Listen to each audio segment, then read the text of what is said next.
dari kelas manajemen 3C Universitas PGRI Madiun. Di sini saya akan menjelaskan materi filsafat. Yang pertama, filsafat modern. Filsafat modern terbagi menjadi dua zaman, yaitu Renaissance dan Aufklärung. Renaissance adalah suatu zaman yang sangat menaruh perhatian dalam bidang seni lukis, patung, arsitektur, musik, sastra, filsafat, ilmu pengetahuan, dan teknologi. Renaissance memiliki ciri utama yaitu rasionalisme, humanisme, individualisme, lepas dari agama atau tidak mau diatur, dan empirisme. Renaissance sendiri memiliki tokoh-tokoh yaitu yang pertama tokoh seniman Leonardo da Vinci dan Michelangelo Buonarroti. Yang kedua ada tokoh politik yaitu Machiavelli. Lalu yang ketiga ada tokoh ilmuwan. Yang pertama Nicolaus Copernicus, yang kedua Johannes Kepler, yang ketiga Galileo Galilei, yang keempat Sir Francis Bacon, yang kelima Desiderius Erasmus. Yang kedua ada zaman Aufklärung. Aufklärung merupakan istilah dari bahasa Jerman yang berarti pencerahan atau fajar. Jadi zaman Aufklärung adalah zaman pencerahan atau zaman fajar budi. Aufklärung merupakan kelanjutan dari Renaissance. Kalau Renaissance dipandang sebagai peremajaan pikiran, maka Aufklärung menjadi masa pendewasaannya.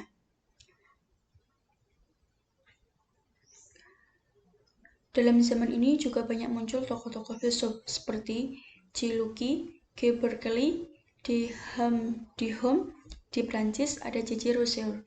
Umumnya, tokoh-tokoh ini mendasarkan pengetahuannya pada pengalaman nyata, sehingga mengarah kepada realisme yang naif, yang mengakui kebenaran objektif atas dasar pengalaman yang tanpa penelitian lebih lanjut. Tetapi, kenyataan ini berubah ketika filsuf Jerman Immanuel Kant muncul yang mencoba menciptakan suatu sintesis dari rasionalisme dan empirisme, sehingga ia dianggap sebagai filsuf terpenting dalam zaman modern. Aliran-aliran pada filsafat barat. Yang pertama ada rasionalisme, ada empirisme, ada kantianisme, idealisme, positivisme, pragmatisme, fenomenologi, dan eksistensialisme. Sekian yang dapat saya sampaikan materi mengenai filsafat modern. Kemudian saya akan melanjutkan menjelaskan materi mengenai empirisme. Empirisme merupakan sebuah aliran filsafat yang berpandangan bahwa pengetahuan itu harus dicari dalam atau hubungan dengan pengalaman. Pengetahuan dalam pandangan empirisme tidak bersifat a priori atau tidak bergantung pada pengalaman indrawi atau apa yang tersirat dalam makna ide-ide yang sudah diterima, seperti yang terdapat pada pandangan rasionalisme, melainkan a posteriori atau pengetahuan yang dapat dicapai hanya dari pengalaman. Empirisme berasal dari kata Yunani, yakni empiria atau empirios, yang secara harfiah mengandung arti meraba-raba pengalaman. Pandangan empirisme mendasarkan diri pada asas berpikir yang disebut induksi, karena ia menyimpulkan pengetahuan yang bersifat umum dari data-data pengalaman konkret. Empirisme menganut correspondence theory of truth. Asumsinya adalah bahwa dunia luar itu ada lepas dari pikiran kita tentangnya, sementara tugas pikiran hanyalah menyesuaikan diri dengan objek-objek di luarnya. Tokoh-tokoh empirisme adalah John Locke adalah salah satu di antara pemikir dari gugusan empirisme. Yang kedua ada Francis Bacon, yang ketiga ada Thomas Hobbes, yang keempat ada David Hume, dan yang kelima ada Herbert Spencer.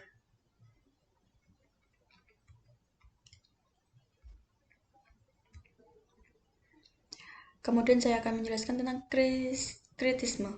Dalam kritisme Kant, pengetahuan dijelaskan sebagai sintesis antara unsur a priori dan a posteriori. Kant mengatakan bahwa dalam diri subjek terdapat dua kemampuan. Yang pertama ada kemampuan untuk menerima data-data indrawi yang disebut sensibility. Yang kedua ada kemampuan untuk menghasilkan konsep atau understanding atau akal budi. Immanuel Kant mengkritik empirisme. Ia berpendapat bahwa empirisme harus dilandasi dengan teori-teori dari rasionalisme sebelum dianggap sah melalui proses epistemologi.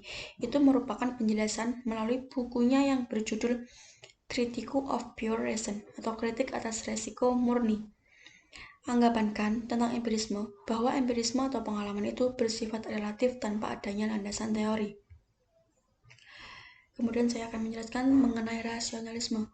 Rasionalisme adalah paham filsafat yang mengatakan bahwa akal atau reason adalah alat terpenting dalam memperoleh dan mengetes pengetahuan. Dalam aliran rasionalisme ada dua macam bidang, yaitu bidang agama dan bidang filsafat. Dalam bidang agama, rasionalisme adalah lawan autoritas dan biasanya digunakan untuk mengkritik ajaran agama. Tokoh-tokoh pada rasionalisme ada René Descartes. Menurut pendapatnya, pada waktu itu ia mendapat wahyu ilahi yang isinya memberikan kepadanya bahwa ilmu pengetahuan haruslah satu, tanpa bandingannya, serta harus disusun oleh satu orang sebagai satu bangunan yang berdiri sendiri menurut satu metode yang umum. Yang kedua ada Blaise Pascal. Filsafat Pascal mewujudkan suatu dialog di antara manusia yang konkret dengan Allah. Di dalam realitas hidup, manusia terdapat 3 macam tertib, yaitu tertib bendawi, tertib rohani, dan tertib kasih. Kemudian ada Gottfried Wilhelm von Leibniz. Metafisikanya adalah idea tentang substansi yang dikembangkan dalam konsep monad. Kemudian Leibniz berpendapat bahwa substansi itu banyak. Ia menyebut substansi itu monad. Setiap monad berbeda dengan yang lain, dan Tuhan atau sesuatu yang supermonad dan satu-satunya monad yang tidak dicipta adalah pencipta monad-monad itu. Aliran Spinoza dibahas metafisika menunjukkan kepada suatu aliran monistis yang logis, yang mengajarkan bahwa dunia sebagai keseluruhan mewujudkan suatu substansi tunggal. Aliran ini didasarkan atas keyakinan bahwa tiap hal memiliki suatu subjek tunggal dan suatu predikat tunggal, sehingga harus disimpulkan bahwa segala hubungan dan kejamaan adalah semu. Sekian yang dapat saya sampaikan. Kemudian saya akan melanjutkan menjelaskan materi mengenai positivisme. Pengertian positivisme sendiri berasal dari kata positif. Kata positif di sini sama artinya dengan faktual, yaitu apa yang berdasarkan fakta-fakta. Menurut positivisme, pengetahuan kita pernah boleh melebihi fakta-fakta. Dengan demikian, maka ilmu pengetahuan empiris menjadi contoh istimewa dalam bidang pengetahuan. Oleh karena itu, filsafat pun harus meneladani contoh tersebut. Maka dari itu, positivisme menolak cabang filsafat metafisika, menanyakan hakikat benda-benda atau penyebab yang sebenarnya, termasuk juga filsafat, hanya menyelidiki fakta-fakta dan hubungan yang terdapat antara fakta-fakta.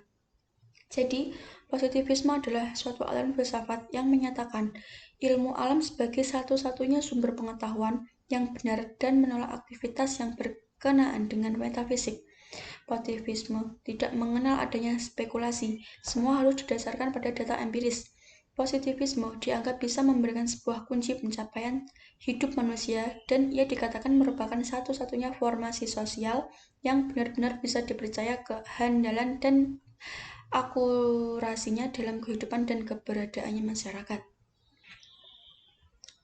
Kemudian ada tokoh-tokoh pada aliran positivisme, yaitu Auguste Comte, John Stuart Mill, Hippolyte Adolphe, Emile Durkheim, Charles D. Hardy, dan D.J. O'Connor. Karakteristik atau ciri aliran filsafat modern positivisme yaitu yang pertama, menolak keras gagasan atau pemikiran yang berkenaan dengan ilmu pengetahuan yang sebelumnya tidak dilakukan eksperimen atau penelitian sama sekali. Yang kedua, tidak mempercayai berbagai hal yang erat kaitannya dengan tahayul dan mitos-mitos yang sudah lama berkembang. Yang ketiga, menggunakan berbagai metode ilmiah yang diperuntukkan untuk mengumpulkan dan membuktikan suatu data yang diperlukan. Yang keempat, menempatkan metode ilmiah sebagai syarat mutlak untuk menentukan keberadaan suatu hal. Yang kelima, dalam prosesnya lebih menitik beratkan pada penggunaan logika dan pemikiran dasar lainnya. Yang keenam, indera merupakan salah satu sarana yang dapat dipergunakan untuk mengumpulkan data dalam hal ini. Dengan perkembangan ilmu pengetahuan dan teknologi yang ada, sains dan budaya dibedakan menjadi dua hal yang tidak berhubungan satu sama lain. Kemudian ada fenomenologi. Fenomenologi berasal dari kata fenomenon, yaitu sesuatu yang tampak, yang terlihat karena bercakupan. Bisa disebut dengan istilah gejala. Jadi, fenomena adalah aliran yang membicarakan fenomenon atau segala sesuatu yang menampakkan diri. Fenomenologi merupakan kajian tentang bagaimana manusia sebagai subjek memakai objek-objek di sekitarnya.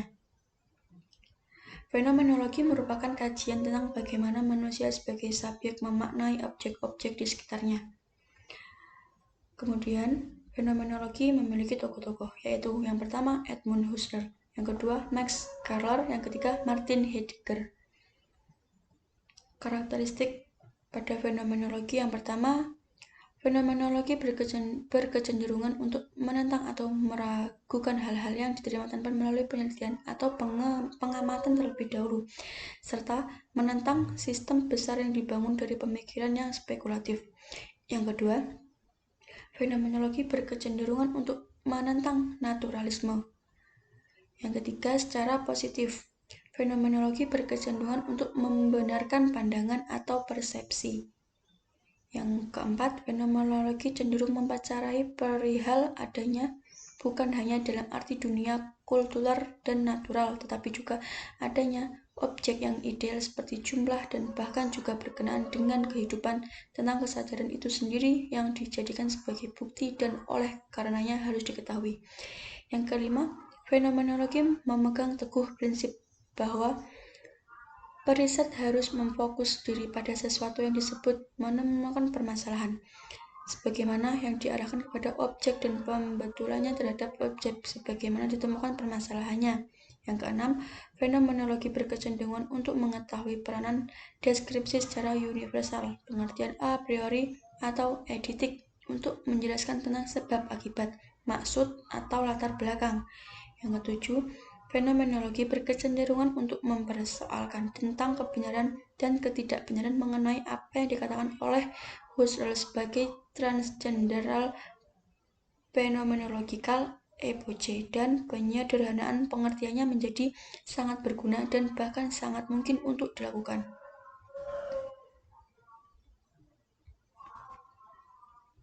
Kemudian ada pragmatisme. Pengertian pragmatisme merupakan gerakan filsafat Amerika yang menjadi terkenal selama 1 abad terakhir. Ia adalah filsafat yang mencerminkan dengan kuat sifat-sifat kehidupan Amerika. Pragmatisme banyak hubungannya dengan nama-nama Charles, William James, John Dewey, dan George Herbert Mead. Pragmatisme berusaha untuk menengahi antara tradisi empirisme dan tradisi idealisme, dan menghubungkan hal yang sangat berarti dalam keduanya.